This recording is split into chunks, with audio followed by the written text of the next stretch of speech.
Hello mga ka-sweets, this is Jo My Sweets, the home baker. So, ang tagal kong hindi nakapag-post na naman kasi nga sobrang dami ng pa-order ko this few months. Kasi dito kasi sa amin sa may bandang Mindanao is every year din may nagagraduate din na madrasa. So, iba din po yung graduation ng sa school tsaka sa na madrasa. So, itong papakita ko guys is ito yung yung first na ginawa ko na tutor. So, marami pang cake actually, marami pang cake na nagawa ko pero sa sobrang busy ko talaga is hindi na ako nakakagawa ng video kasi wala nang oras. So, kagaya ng mga past na mga nagagawa kong cake, so ganyan din, walang pinagbago. So, ang papakita ko lang dito is yung yung paggawa ko nung paano kong gawin yung aking tutor. So, alam naman ng lahat na tuwing gabi lang talaga ako nakakapag-bake, nakakapag-design ng aking mga cakes. Ayun pa ulit-ulit na naman. So, itong itong tutor na to is yung iba nagtatanong talaga bakit daw yung tutor is minsan mataas yung nagagawa ko. Minsan naman daw is maikli lang siya. So, balikan nito kasi yun. Pag sa tutor, ang ko talaga niyan, size ko is 9 by 6 inch. Tapos yung base niya yon. Tapos yung taas niya is nasa 6 by 6 inch. Pero minsan, may ibang customer na gusto lang niya is mga 9 by 3. Ito namang itong sa video na to is 9 by 6, tapos 6 by 4 inch. Kasi yun yung request ng customer ko kasi nga is mga nasa 1K lang daw yung kanyang budget. So, ginawan ko na lang ng paraan na pagkasyahin yung kanyang 1K. Kasi ang pinaka-price talaga nito is na medyo pricey talaga ito pagka pero hindi ganito yung size na normal na size na na ginagawa ko sa isang tutor. So since na hindi naman iba kasi yung nag-order, so yung pinagbigyan ko na talaga. Pero actually guys, hindi talaga ako nagbibigay ng ganitong price kasi lugi na po ako doon. So ayun. So maiba pala yung usapan. Yung iba kong customer is baka naguluhan na kung saan ako kukontakin. So wala na po ako guys sa aking Facebook. Kung saan kayo nasanay na doon ako kontakin, wala po ako doon kasi nahack. Hindi kasi maiwasan talaga na may mga taong na mapanira talaga na walang ibang maisip kundi sirain talaga yung kapwa nila. So hindi ko siya ma-open, hindi ko rin alam ba't hindi ko talaga mabuksan yung account na yun kasi siguro naka 10 times akong type nung aking password, hindi talaga niya kinakain yung password ko. Baka napalitan. Kasi nasanay na rin ako na lagi-lagi talaga yung lagi-lagi talaga yung hahack yung aking account. So, yung bago lang to, pinalitan ko siya ng number. So, umokay naman, pero yun pa rin, parang wala talaga may mga hacker talaga na basta. Kasi may naisip ako na parang, pero hindi ko sure kung sa talaga yung gumawa. Pero okay lang din yun kasi hindi rin naman yung kawalan sa akin. So ngayon, ang ginagamit ko ngayon is yung aking page. Sana na naman, wala na naman magbalak na sumira ng aking page na yun. Kasi wala kang mapapala naman doon. Kahit mapasukan mo yung account ko, wala kang ibang makikita, walang gold dyan. Puro naman kick yung laman yan. Lang talaga, nakakainis lang talaga na minsan may mga taong hindi masaya na nakikita kang masaya. Nakakabwisit minsan, pero since wala naman akong panahon na mabwisit kasi meron pang mga ibang order. So, ayan, magtiis-tiis muna sa aking page kahit na konti lang yung followers ko dun. So, salamat dun sa mga dati kong followers na hinanap pa rin ako, tas na nag-follow pa rin ang aking page. So, maraming salamat po sa inyo. Sana ay mahanap ako nung iba. Yon.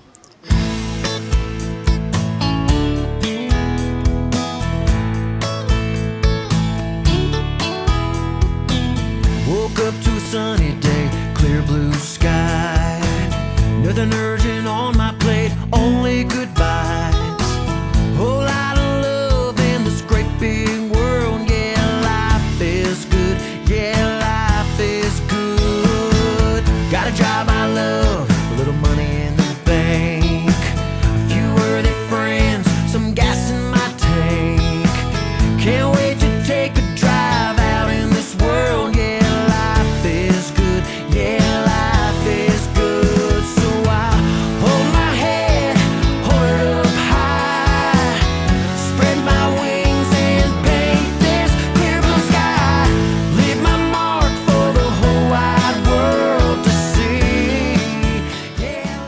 So, second, itong ano na to, dito talaga ako sina-stress itong cake na to na ang akala ko talaga is sa sobrang ano ba, sa sobrang lutang ko, yun.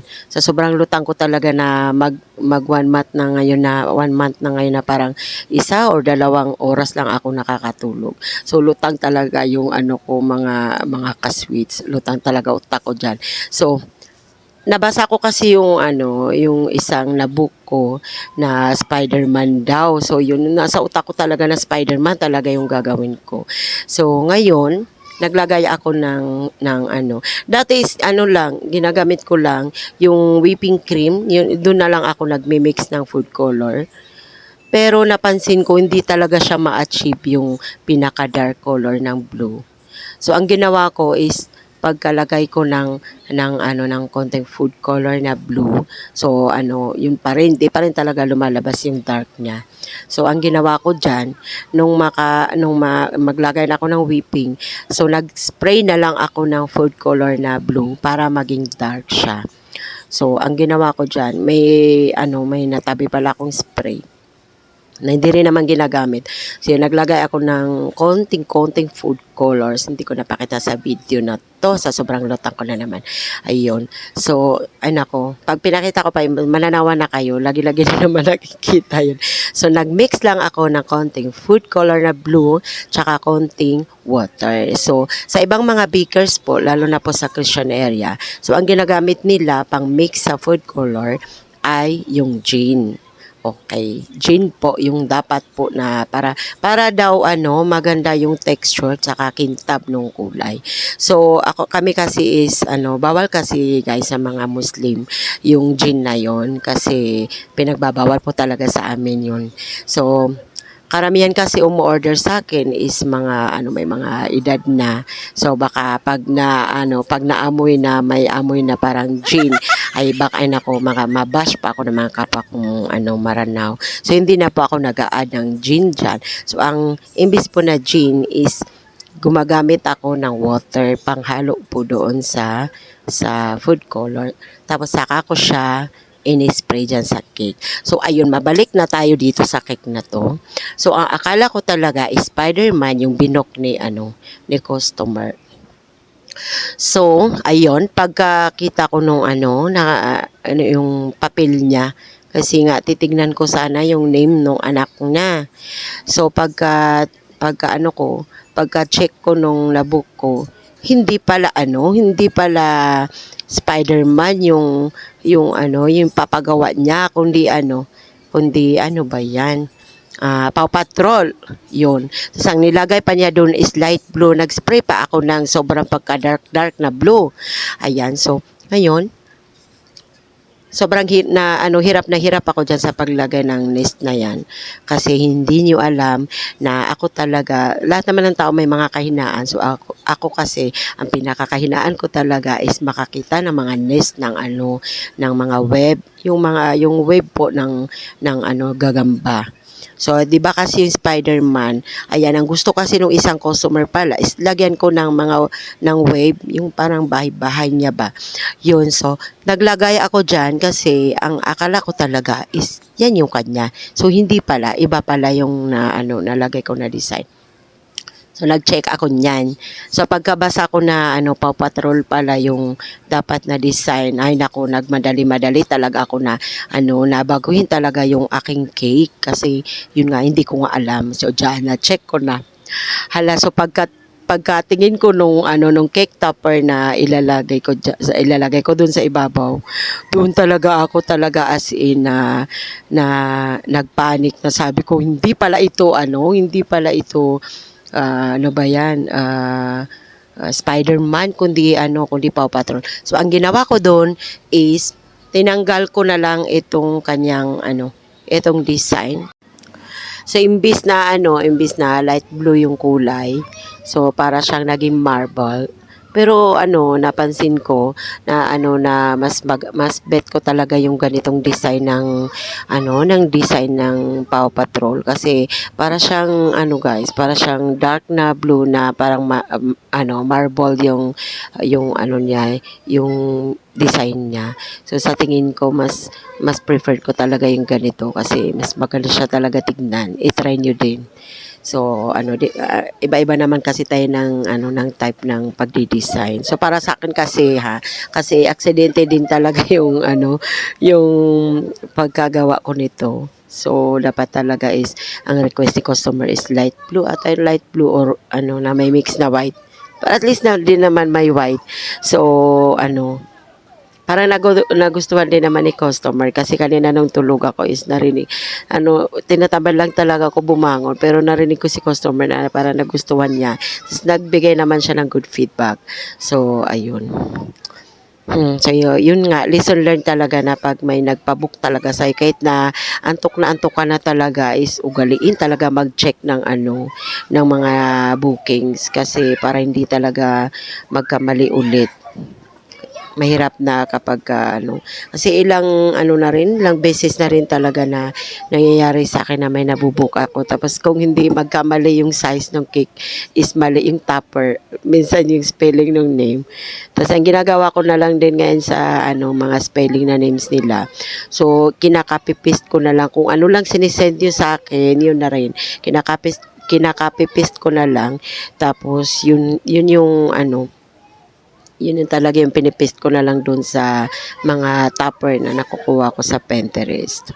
Oo, so hindi niyo pa, para malaman po ng lahat, yung iba nagtatanong na dapat daw pagka nag-i-edit ako is ganito daw gawin. So mga mga madam, sa Pinterest po ako nagkukuha ng mga design ng aking cakes. Kung ano lang po talaga yung nakalagay doon na sulat tsaka design. So yun na lang din po talaga yung yung nandun na, para naka-set up na talaga yun na ganun talaga. So, hindi ko na yung pwedeng baguhin. Pero, may mga ibang design naman.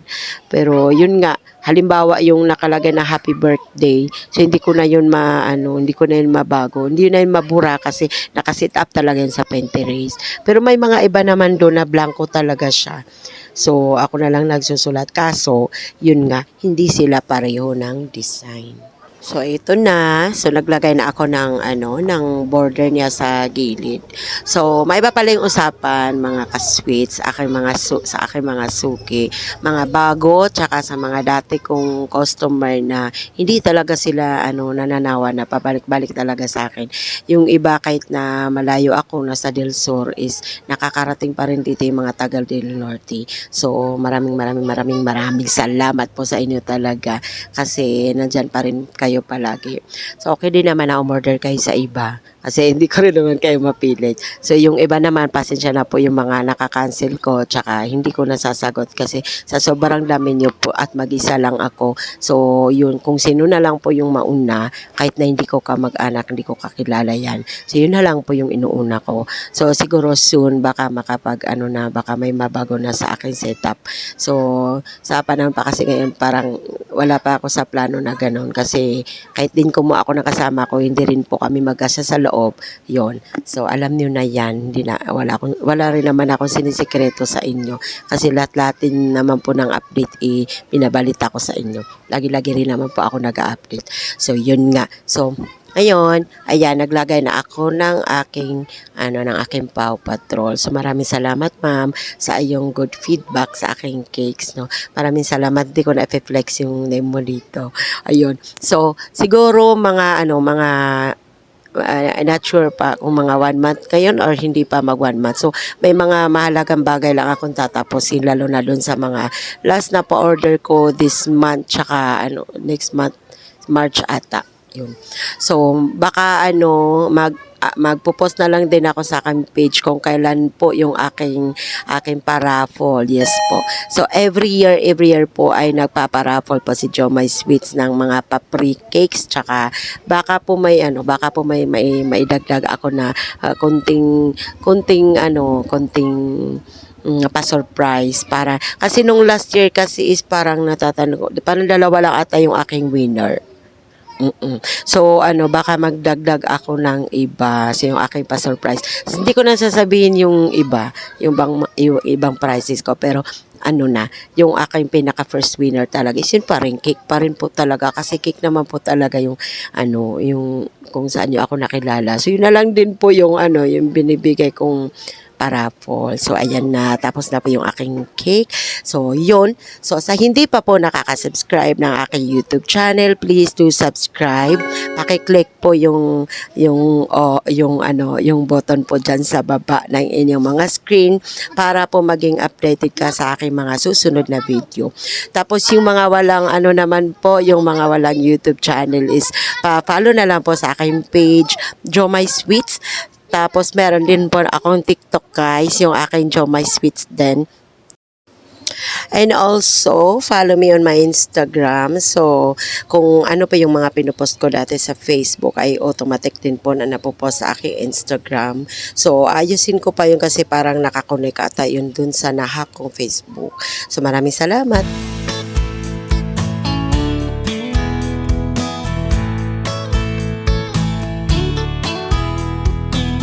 Woke up to a sunny day, clear blue sky. Nothing urgent on my plate, only goodbye.